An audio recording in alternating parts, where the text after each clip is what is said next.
Rahid el-Tatari, l'une des rares personnes à avoir survécu aux prisons de la mort en Syrie.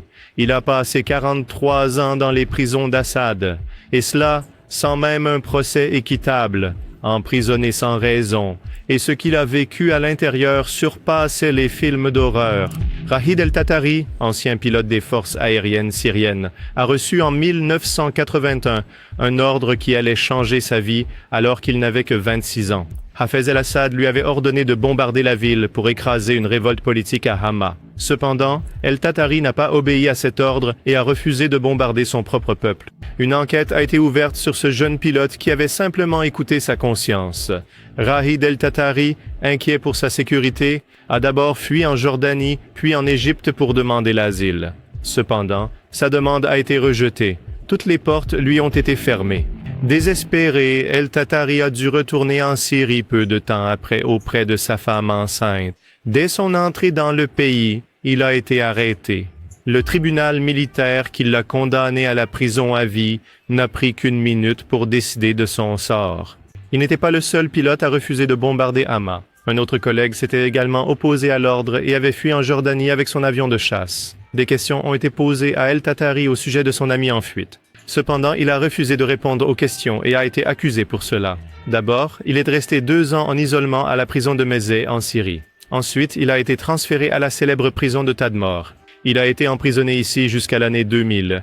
Il a ensuite été envoyé à la prison de Sednaya, également connue comme l'abattoir humain. Les personnes opposées à Assad y étaient détenues et subissaient des méthodes de torture et d'exécution inimaginables. Il a réussi à y survivre jusqu'à 2011. Il a ensuite été transféré à la prison centrale d'Adra à Damas. Contre toute attente, el-Tatar a réussi à s'accrocher à la vie en prison, en réalisant des dessins avec des noyaux d'olive. Il a transformé un morceau de tissu en échiquier pour organiser des tournois. Bien que sa famille soit à l'extérieur, cette période a également été extrêmement difficile pour eux.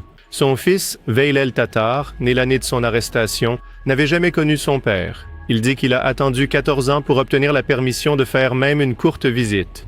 C'est pourquoi, durant la peine de 43 ans de son père, il n'a eu l'occasion de le voir que quelques fois.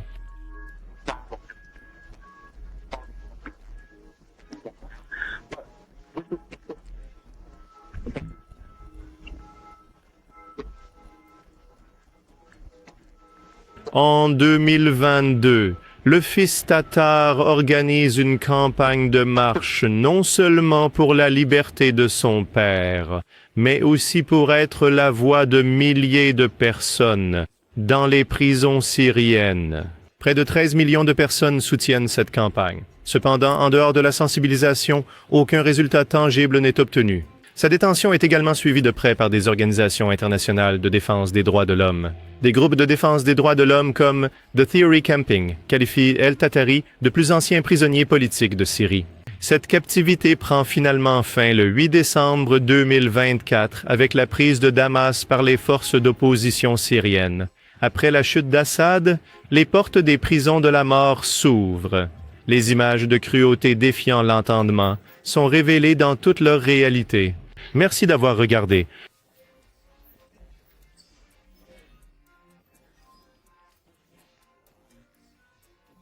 Sous-titre MK.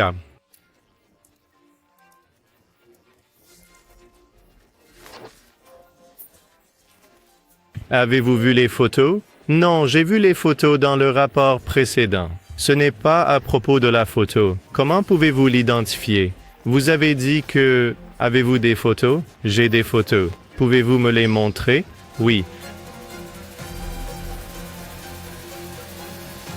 Certains des prisonniers libérés pensent que le père de Bachar al-Assad, Hafez al-Assad, est encore en vie. Il y en a même qui voient un smartphone pour la première fois, ont perdu la mémoire à cause de la torture et ne se souviennent même pas de leur nom. L'histoire de Rahid el-Tatari, qui a retrouvé sa liberté à l'âge de 69 ans, s'inscrit également dans l'histoire comme un miroir des politiques ultra-répressives d'Assad.